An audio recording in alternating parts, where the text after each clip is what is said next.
오늘 함께 보신 본문으로 너희가 마침내 웃을 것이다. 너희가 마침내 웃을 것이다.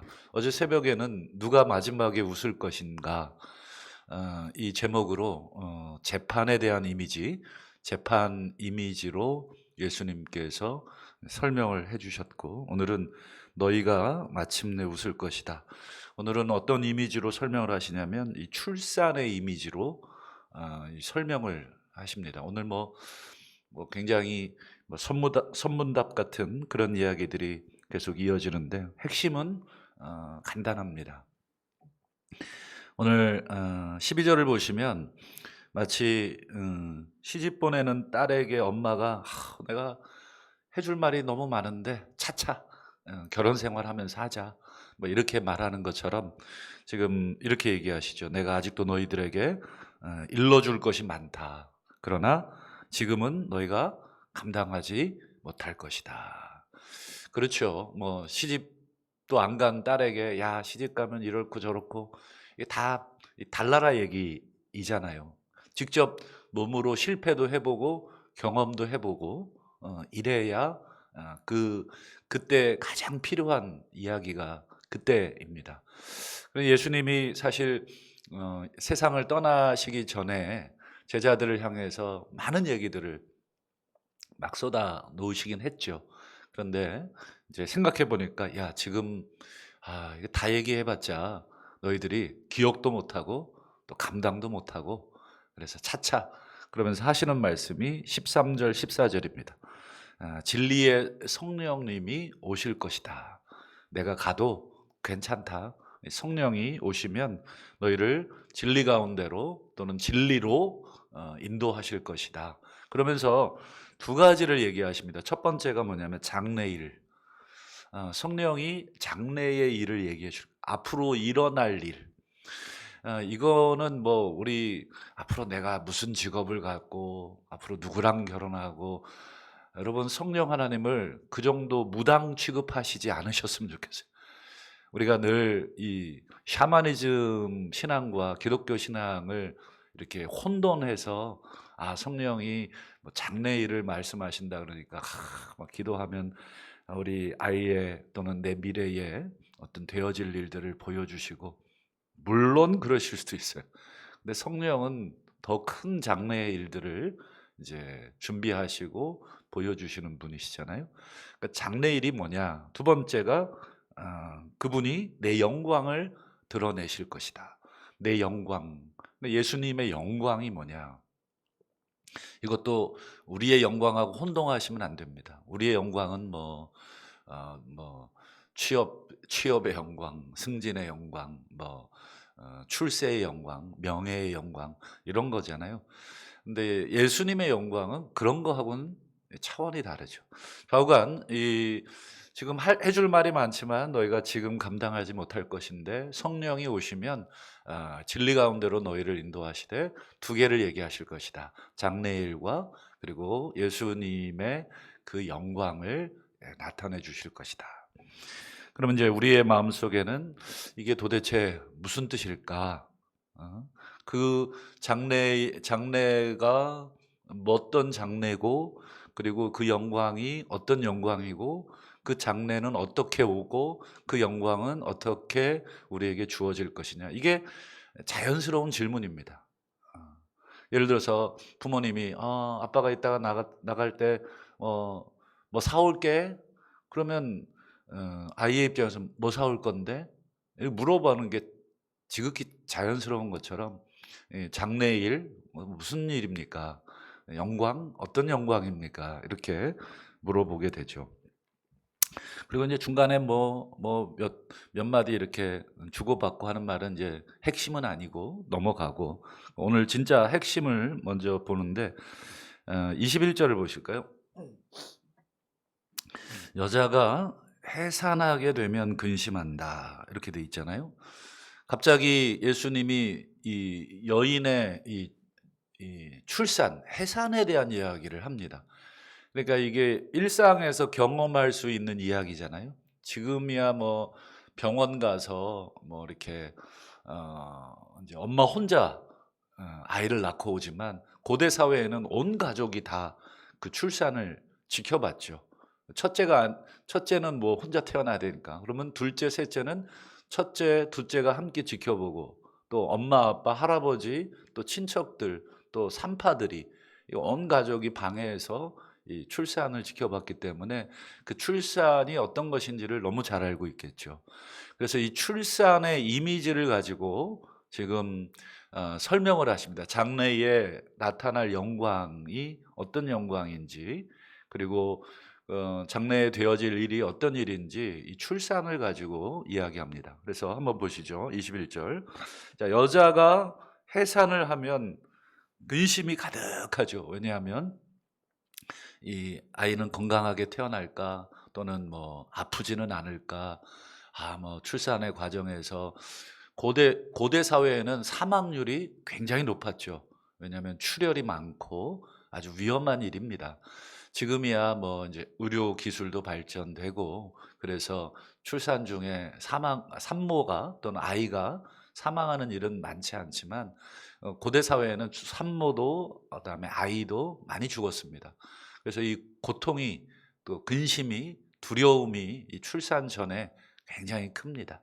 하지만 뒤에 보시죠. 아이를 낳으면 아이가 이제 살아서 태어나는 거죠.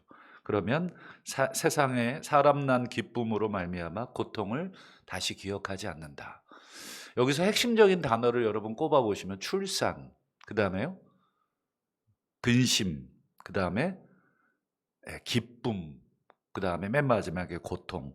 근심, 고통, 기쁨이 근심과 고통이 하나의 의미잖아요. 근심, 고통. 그리고 이쪽엔 뭐가 있습니까? 기쁨이 있죠.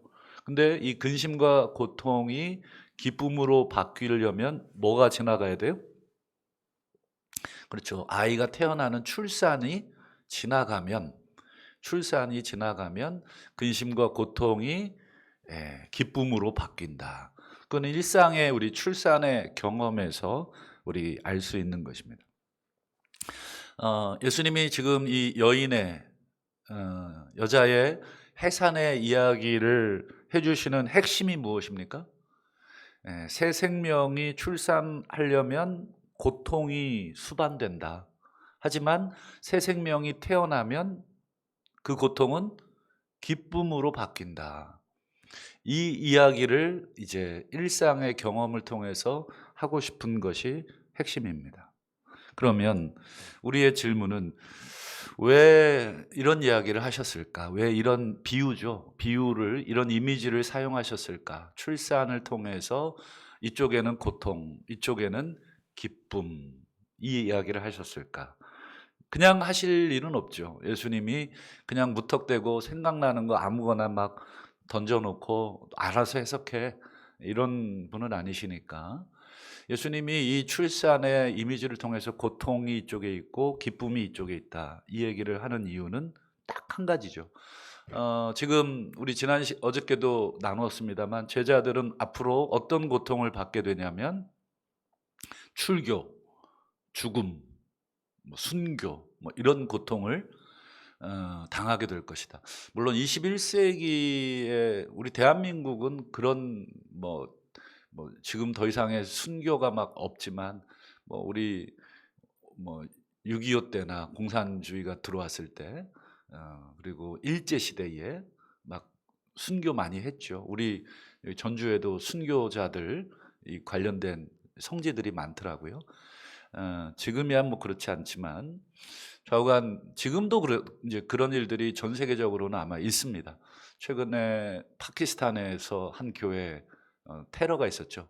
그냥 교회 예배드리고 있는데 총으로 그냥 다 난사해 버려서 거의 10명 가까이 죽었습니다. 전 세계가 막 공포에 떨었죠. 그러니까 너희들 예배드리지 말라는 거예요. 감히 우리나라에서 어디 예수교 예배를 드려, 주고 싶으면 드리든지, 이런 위협인 거죠. 좌우간 제자들은 1세기의 이 출교의 고통, 그리고 이 죽음의 고통, 전부 다 예수님하고 연관되어 있는 거죠. 이게 이제 주어지는 건데, 그 고통이 지나면 그 고통이 지나면 뭐가 되냐면 기쁨이 된다는 거예요. 기쁨. 그러면 아까도 출산의 이미지를 통해서 우리에게 설명하셨듯이 중간에 뭐가 있어야 됩니다. 아이를 낳는 출산이 있어야 출산 전의 고통이 출산 후에 기쁨이 있는 것입니다. 그러면 예수님을 믿었는데 왜 기쁨이 아니라 고통이 있고, 예수님을 믿었는데 왜 생명이 아니라 죽음이 있느냐?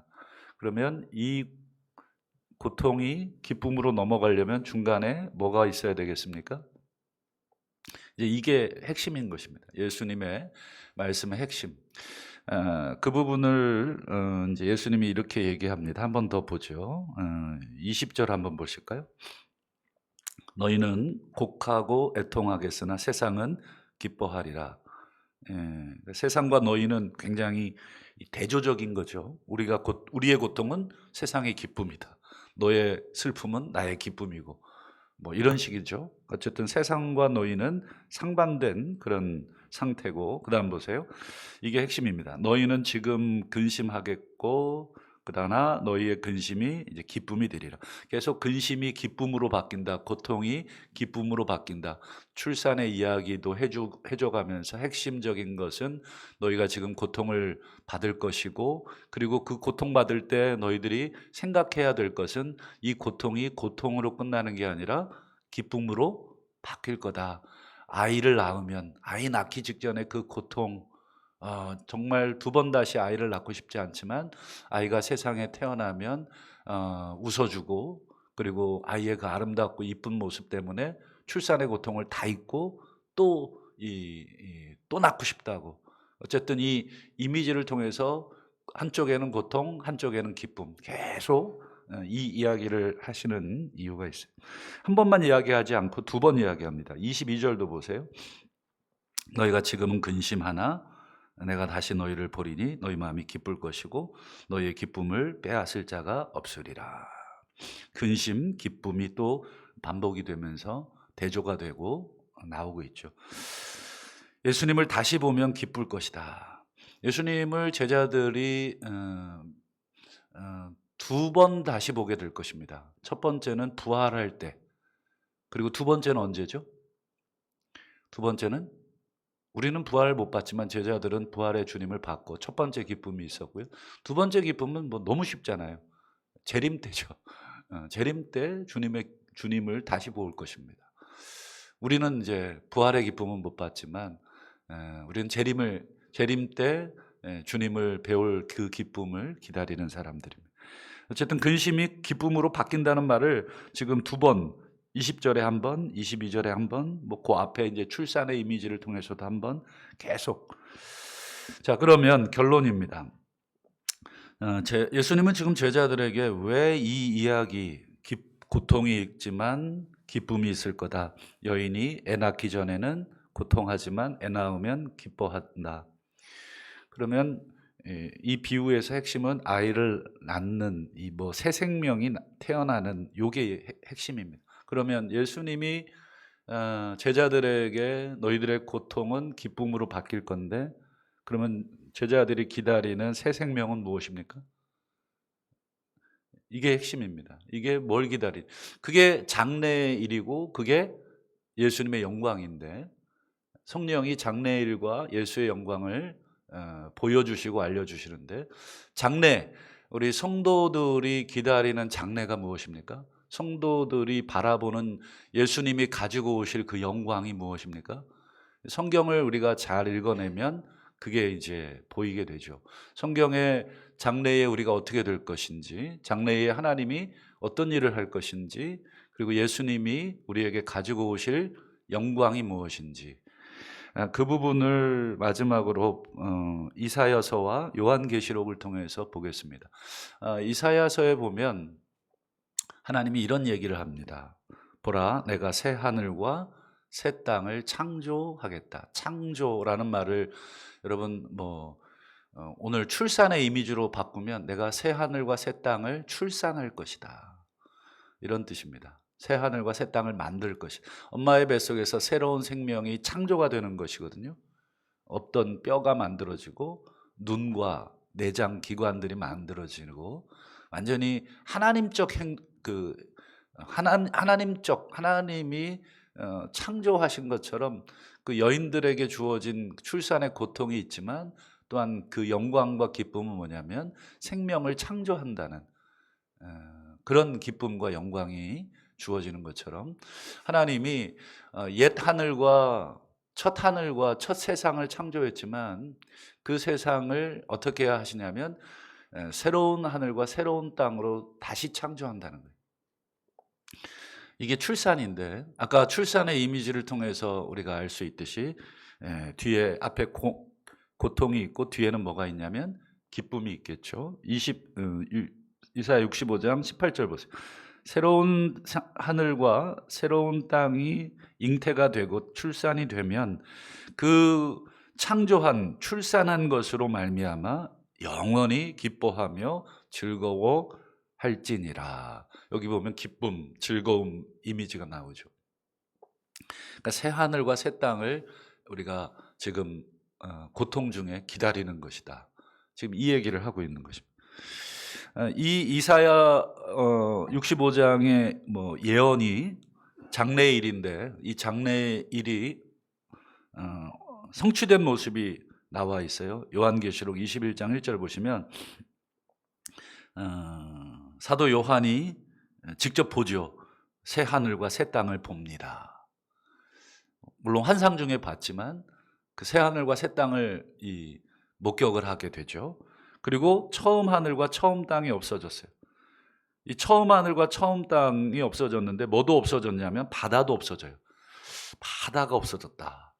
이게 무슨 뜻일까요? 지금 5대양 5대양 이 태평양, 대서양 이게 새 하늘과 새 땅에는 없다는 얘기인가? 이것도 그런 뜻이 아니라 상징적인 것입니다. 유대인들에게 바다는 두려움의 장소입니다. 두려움. 시편에 보면 바다의 용 리워 야단이 있고 그리고 예수님의 이적 중에 풍랑을 잠잠케 하고 이런 모든 게 있잖아요. 풍랑, 이 모든 파도들은 요즘엔 그렇게 생각하는 사람 없지만 그 당시에는 바다의 용이 막 이 바다를 휘저어 놓으면 풍랑이 일어나고 해일이 일어난다고 믿었어요. 고대 세계관입니다. 그러니 그것은 두려움의 존재입니다. 그리고 어둠의 존재. 근데 그 두려움과 어둠의 바다를 예수님이 이렇게 배를 타고 잠잠케 하시는. 그러니까 고대 세계의 바다의 이미지는 그냥 이 물리적인 바다가 아니라 고통, 두려움 이 존재입니다. 그래서 요한계시록 21장 1절에 보면 새 하늘과 새 땅이 잉태가 돼서 출산을 하면 뭐가 없어져요? 고통이 더 이상 없는 거예요. 바다가 없어졌다는 말은 이 지금의 물리적인 바다가 없어지는 게 아니라 고통, 두려움이 없어졌다. 그러면 고통과 두려움이 없어지면 이제 뭐가 오겠습니까? 그렇죠. 기쁨이 오겠다. 출산의 이미지가 그 이야기입니다. 그게 한번 보실까요? 요한계시록 21장 4절. 이건 좀 기쁨이란 단어는 전혀 나타나지 않지만 이 안에는 기쁨이 감춰져 있죠. 보시죠. 눈물을 닦아준다.